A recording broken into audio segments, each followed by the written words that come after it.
मेरे आदर्श, मेरी प्रेरणा के स्रोत देश के यशस्वी प्रधानमंत्री आदरणीय नरेंद्र मोदी जी को मेरा प्रणाम। भारतीय जनता पार्टी के राष्ट्रीय अध्यक्ष आदरणीय अध्यक्ष श्री नड्डा जी को मेरा प्रणाम और आप सब मेरे सहकर्मीगण, आप सबको मेरा प्रणाम।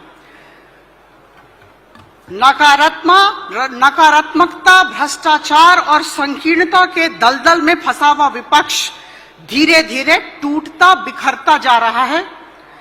आज उनकी नीति, नियत और नेतृत्व पर पूरा देश प्रश्न चिन्ह लगा रहा है और इसी परिप्रेक्ष्य में हमारे आदरणीय गृह मंत्री ने जो प्रस्ताव रखा उससे संबंधित दो बातें रखना चाहूंगी। प्रथम, मई 2014 से लेकर अब तक आदरणीय प्रधानमंत्री श्री नरेंद्र मोदी जी के नेतृत्व में जितने ऐतिहासिक निर्णय लिए गए और विकसित भारत के लक्ष्यों को प्राप्त करने की दिशा में हमने जितने प्रयत्न किए, उन सब का विरोध कांग्रेस और उनके सहयोगी दलों ने किया है।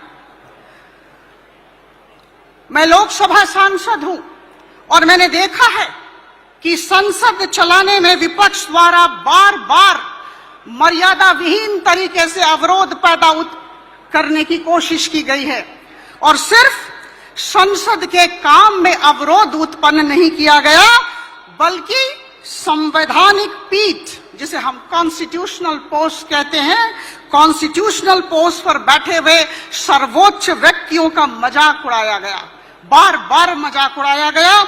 यह उनकी निम्न मानसिकता को दर्शाता है। विपक्ष को इसका भी उत्तर देना चाहिए कि उनके द्वारा लगाए गए आरोप हर बार न्यायालय में अमान्य क्यों ठहराए गए, इस बात को उन्हें समझना होगा। बंधुगण, दूसरी बात मैं कह दूं, बहुत संक्षिप्त में कहना चाहती हूं। अयोध्या में राम जन्मभूमि पर रामलला की प्राण प्रतिष्ठा समारोह का बहिष्कार करना विपक्ष की तुष्टीकरण की राजनीति की पराकाष्ठा है, चरम सीमा है। इन सब ने राम मंदिर के विषय में अपमानजनक बातें की हैं, अपनी संकीर्णता का परिचय दिया है और मुझे लगता है कहीं न कहीं इन्होंने राम मंदिर के महत्व को समझा ही नहीं है। बंधुगण, तीसरी बात बहुत संक्षेप में कहना चाहूंगी।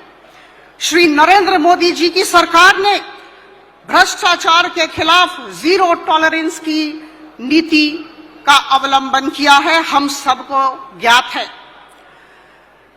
कुछ दिन पहले देश में कांग्रेस के एक सांसद के घर से करोड़ों रुपए बरामद हुए। एक सिटिंग मुख्यमंत्री के दिल्ली के आवास से बहुत रुपए बरामद हुए।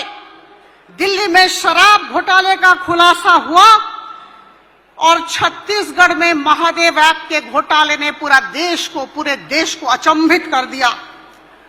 बंधुगण, देश को भ्रष्टाचार मुक्त शासन देने के लिए इस राष्ट्रीय अधिवेशन में हम सब मिलकर हमारे अति आदरणीय यशस्वी प्रधानमंत्री श्री नरेंद्र मोदी जी का अभिनंदन करते हैं और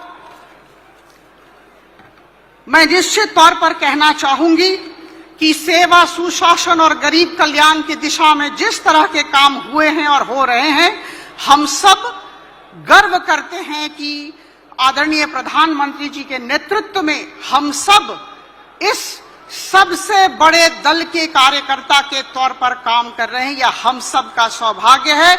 इन्हीं वक्तव्यों के साथ मैं अपनी वाणी को विराम देती हूं। बहुत बहुत धन्यवाद। भारत माता की जय।